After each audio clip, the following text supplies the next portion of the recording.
Hey y'all, Justin with Kayak Catfish. In today's video, I'm going to walk you through my kayak, just give you a front to back tour, just go over all the modifications and rigging I have done to get this thing ready for catfishing out here on the Tennessee River. Now this is the Old Town Sportsman Autopilot 136. And the first thing I'll go over that I get asked about a lot is the trailer. This is just an old jet ski trailer I picked up used on Craigslist. Got it about 10 years or so ago, and that trailer, folks, is probably the single best kayak accessory that I have ever bought. It's one of those things that just saves your back on these big heavy kayaks as far as the loading and unloading process goes, and it also saves you money. Back when I was car topping my kayaks, I got about 22 miles to the gallon on average. Pulling this trailer behind my car, I get 32 miles per gallon. So over the course of time, those gas savings really add up, and it ends up paying for the trailer over the course of time and then some. So definitely the best kayak accessory I have ever purchased. Now, as far as the kayak itself, let's start up here at the front. You'll see at the very top of it, I have added two pieces of gear track. These are 4-inch pieces of Yak Attack gear track. That's where I mount my camera and light. I've got my camera mount that I put on this side, and on the other side here I put my light pole for filming early morning hours and after dark. To power these accessories, I added some electrical outlets. I've got a USB port here on this side, and on this side here is a 12-volt outlet for plugging in the light. Now, the light on this kayak is situated at the very front of it. So from a seated position here, I can't access that light to be able to flip a switch on and off. So I ran my wiring back here behind the seat and installed a switch right here, so I can easily just reach back and flip that on and off when I need it, but yet it's out of the way the rest of the time. So that setup's working very well for my filming. Now, this here is obviously the motor, which makes this kayak special. This is a Minn Kota with iPilot.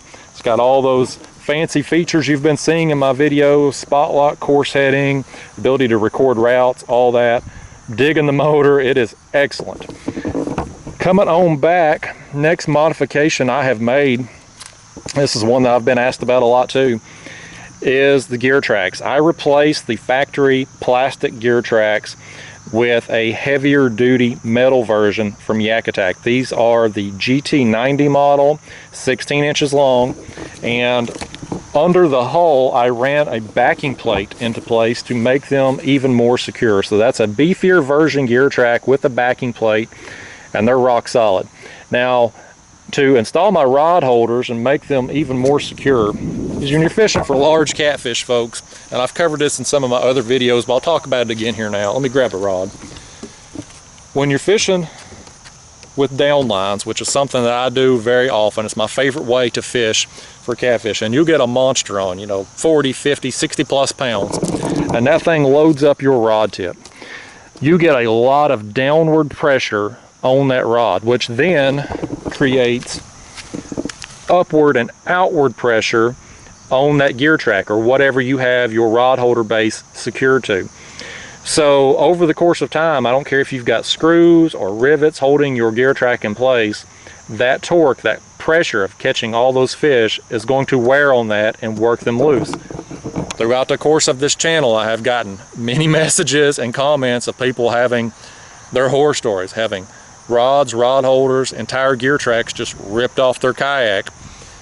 You got to take extra precautions and make these things really secure in order to hold up for the long term. So what I've done here with my rod holder bases, I use Scotty rod holders. I've been using them for about the entire 12 years now that I've been kayak fishing. They're awesome.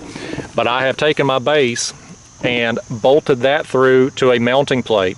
You can see my bolts there, and then raised that up so that those bolts don't impede on the hull there. My base here that I've made, and I kind of had to play around with this just to get the dimensions of it right, but this base extends here to the gunnel of the kayak. So now when you get that downward torque, that pressure, all of that energy goes into the top gunnel of the kayak. And I don't care if it's this kayak or any other, all these manufacturers will tell you when you're storing your kayak long term, flip it upside down and put it on these top gunnels, because that's the strongest part of the kayak. The plastic's thick right there. It's not going to warp or deform. So when you're fishing like I do for large catfish with that downward pressure, you want all that energy going down into the strongest part of your kayak, and that's what these bases allow to happen. So, you know, now when I get a big fish on, that's rock solid, man. There's no pressure being applied upward and outward there to the gear track itself. It's all going into the hull. So you've been watching my videos regularly. You've seen me catch some big fish here. This setup's really working out. I'm really digging it. Now on this gear track, you'll see I've also got my fish finder mounted here. This is just my Raymarine Dragonfly 5 Pro. I've been using that for the last few years. I really like it. I've got my transducer mounted here on that gear track as well. That's a Ram transducer arm. And what I'll do, y'all, if you're wondering as far as what individual parts I have used on this build, I'll list them all down in the video description with the model numbers and all that, in case you're wanting to look them up or buy them or whatever. They'll all be down there for you. But that's a Ram transducer arm, and I've put it over the side of the kayak here because the molded in recessed area here up under the hull for the transducer just isn't going to work out for my needs. Being somebody that wants to use my kayak to access shore spots sometimes, a lot of our shorelines here in East Tennessee, they're real rocky, they're uneven, so you pull your kayak up onto the bank, it's possible with that transducer location up front, you could be setting your transducer down on a rock and then putting the full weight of your kayak on that transducer, which could damage it. So that's why I went with this transducer arm over the side, and that's working out. It does create a little bit of drag. You are going to catch leaves and weeds and debris and stuff, but it's better than the alternative. Hopefully in the future, Old Town will come out with some kind of plate that protects your transducer for mounting in that front location there. Moving on back though, you'll see on the kayak here, there are some molded in pocket areas, and I use these for storing my tools. I've got my pliers, kitchen shears, bait knife, fish grips, glove, all that. It's kind of stored there out of the way. That's a real good area for that. Tons of floor space in this kayak, which I love. It's very helpful for landing big fish. Next modification I made was to the seat. I've got seat risers installed in the front and the back. These seat risers, you can buy these. There's people who make them online, or you can just build your own out of some blocks of plastic or wood. Either way, these are 1-inch spacers in the front and 2-inch spacers in the back. And you think about that and you think like, well, 1 inch in the front, 2 inches in the back, who cares, right? What difference does that make? Folks, I'm gonna tell you, it makes a world of difference. This kayak seat, when I first got this kayak, I thought it was okay. You know, the kayak itself, I mean the seat itself, it's good quality, it's a nice seat, but the angle of it is kind of reclined, and I didn't find that to be as comfortable as some other kayaks that I have been in. But making this modification, raising the seat height and also the angle so that my hips are more in line with my knees, made a world of difference as far as comfort goes. This went from being an okay seat to being the best seat that I have ever been in as far as comfort goes. So definitely a modification that I would recommend to anybody.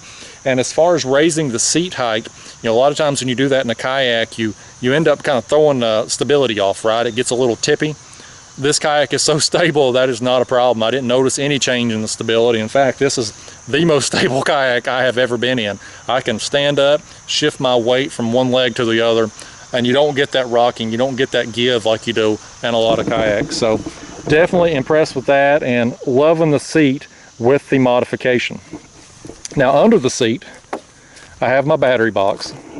I have a 100 amp hour lithium battery from Amped Outdoors under there.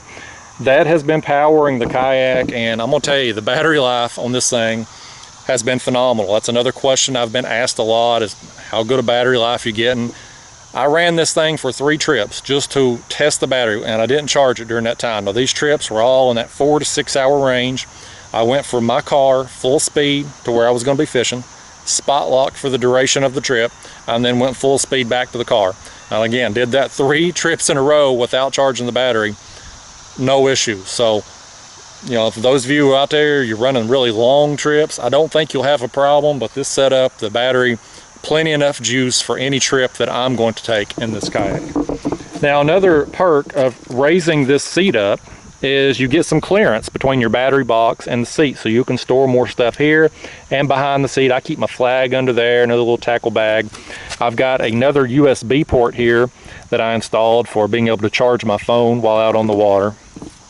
This little molded in pocket here in the kayak, I keep things like my trolling motor remote, extra leaders, bait knife, some sinkers down in there. You know, perk of catfishing, you don't have to carry a lot of tackle with you, so I keep everything tucked away in there.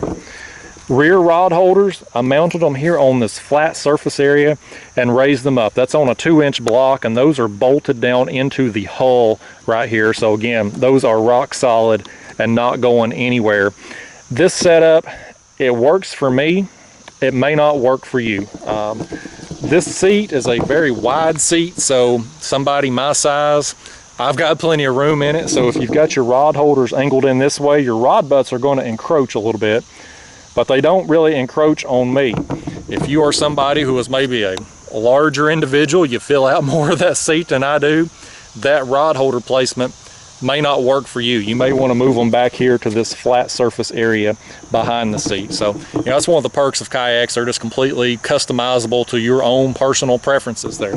But that's how I ended up rigging mine here. It's on this flat area, raised up so that the rod butts don't encroach on the seat, but or the seat bar, I should say.